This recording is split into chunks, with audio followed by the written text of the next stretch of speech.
Jadi maksudnya gimana sih nih kan? Ada orang ketabrak, ditutupin jadi ayam, dibuka gitu ya. Ditutupin sama kita jadi ayam, dibuka. Ini nggak jelas ya kalimatnya. Nah, baru ngomongin bahasa Indonesia, itu susah. Ya, ngomongin bahasa Indonesia aja, yang menerangkan yang mana, yang diterangkan yang mana itu kita ternyata bingung. Nah, si guru itu jelasin, nah di situlah kita baru turunin. Oh, nulis bahasa tuh kayak gitu ya. Itu baru ngomong bahasa Indonesia. Gak usah belajar Jerman, gak usah belajar Arab, gak usah belajar bahasa Inggris. Gak usah lah, itu sama-sama kok. Sama-sama ngerti. Jadi, biar salah satu aja. Nah, kita senang banget sama bahasa Indonesia yang diajarkan oleh guru tadi. Dan ini dapetnya dari situ. Sampai sekarang. Akhirnya karena saya nggak bisa keluar negeri, belajarnya bahasa Indonesia terus, ya nggak dipakai, bahasa Jermannya nggak dipakai, bahasa Jepangnya nggak dipakai, bahasa Indonesia nggak dipakai. Karena saya lebih senang ke bahasa pemrograman. Nah, sama lah berarti pakai masih sama gitu kan. Kemarin bahasa saya juga akhirnya belajar bahasa pemrograman.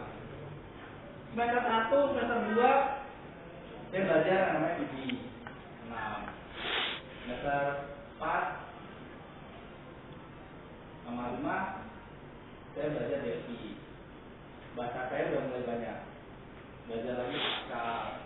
Jadi sama Pascal masih temenan. Terus belajar lagi PHP. Sekarang .NET keluar. Terus Java keluar. Saya belajarin. Dan ternyata nikmat. Ya. Belajar. Saya ketemu satu dosen. Dia udah S2. Dia bilang gini, yang namanya belajar bahasa programan itu sama seperti belajar bahasa yang sekarang kita pakai. Yang penting sering dipakai. Kalau nggak sering dipakai, berarti nggak bisa. Ya. Jadi ada cerita. Ada satu cewek, dia itu marketing. Kayak bapaknya, marketing.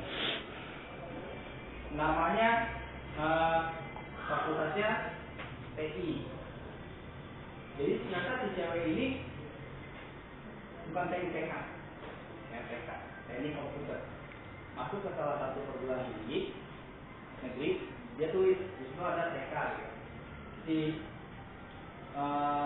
wanita ini, ya, cewek berdua, mau kuliah ngambil TK. Taman kanak-kanak. Maksud dia taman kanak-kanak. Jadi dia salah masuk. Ya. Maksudnya jurusannya buat taman kanak-kanak, dia pengen jadi guru. Maksudnya jadi ke komputer. Ya Allah. Nah, berarti dia tidak punya modal sama sekali kan? Ya. Dari latar belakang cerita dia seperti itu. Nah, akhirnya dia nggak punya modal tentang komputer. Nah, cuma dia pintar. Pintar apa? Ngumpulin tugas orang-orang. Jadi kalau dosennya ngasih ini, kamu bikin program ya, ini interface-nya, bikin programnya. Ya, udah bikin programnya, interface-nya hitung total gaji pegawai, gitu ya. Nanti gitu dijumlahin, gitu kan ada si programnya gitu. Nah, si cewek ini tadi ngumpulin punya temen yang dikerjain ya lu udah kerjain belum? Gue udah, gue minta dong, nanti gue tulis lagi deh. Diambil, ya, gitu. Jadi ada cowok gitu yang suka programming biasanya cowok ya, cewek juga enggak ya? Suka programming enggak? Maya, saya di kantor saya ada 4 orang cewek programmer. Nah ini dia kumpulin. Kali dapat sama yang ini, dia kerjain, selesai, dia kumpul, dia kasih ke dosennya.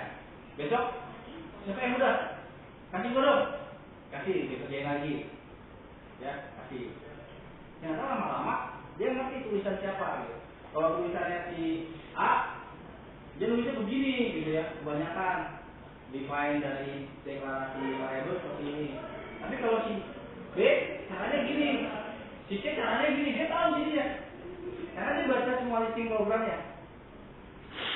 Akhirnya yang paling terbaik penulisan program yang rapi si cewek itu.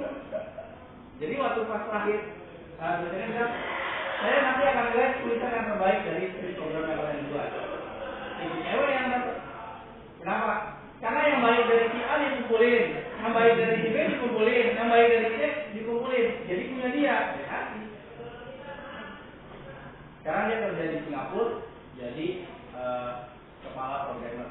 Wih. 2 tahun, 2 semester dia lakukan seperti itu. Semester ketiga, orang yang suka ditanyain skrip programnya mana, nanyain, lu kok gak bisa skrip program gua? Gua udah bisa. Gua udah bisa. Jadi gua bisa bikin. Kenapa? Ya gara-gara gua ngumpulin semua program-program. Oke, gitu.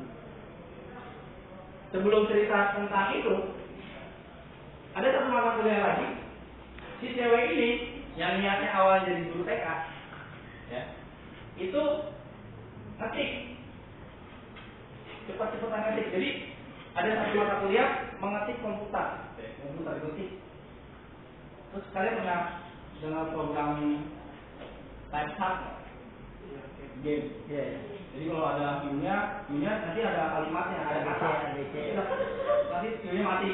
Ketik, view-nya mati. Nah kalau udah panjang itu cepat mati. Nah, si cewek ini karena dia kuliahnya nggak ada kerjain lain lah gitu ya. Kerjainnya itu aja. Jadi di lab ada view-nya ketik, ambil main game, ada view-nya ketik, view-nya mati. Nah, jadi itu dosen, ini ada program, saya maunya kalian bisa ketik cepat, hasilnya ini programnya main game. Jadi dosen cuma datang, udah sampai mana levelnya gitu. Kerjanya gitu. Saya udah level 9 pak, ya bagus terusin. Saya udah level 10 pak, terusin. Nah si cewek ini ngetik keyboard aja belum bisa. Ya. Komputer aja itu nggak pernah tahu gitu. Yang dihadapin adalah anak-anak kecil. Ya udah dia coba belajar ketik. Anak-anak yang udah pulang masih main game. Di ujung kuliahnya habis, dia yang paling cepat ngetiknya. Dia paling cepat. Tambah lagi ilmu pemrogramannya. Jadi kalau melihat orangnya lagi ngetik program, ini yang namanya keyboard. Kalau dia udah ngetik, ya.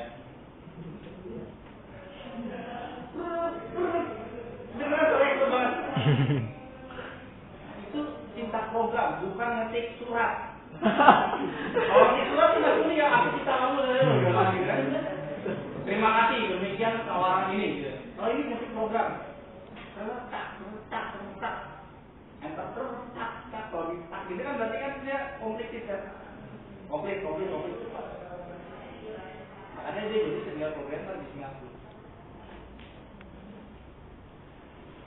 Jadi cuma gara-gara belajar ngetik sama ngumpulin skrip orang.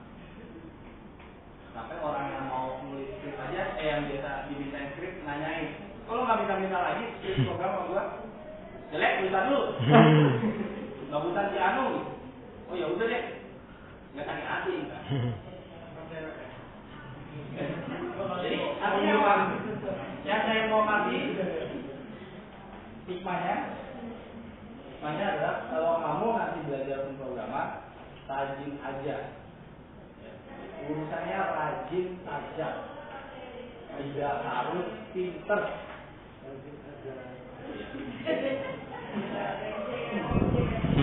Ada yang alay juga sih.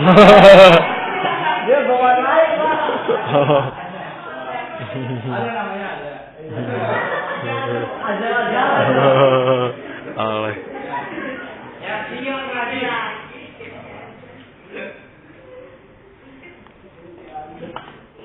Ada satu buku yang nulis Rio Mastering PHP.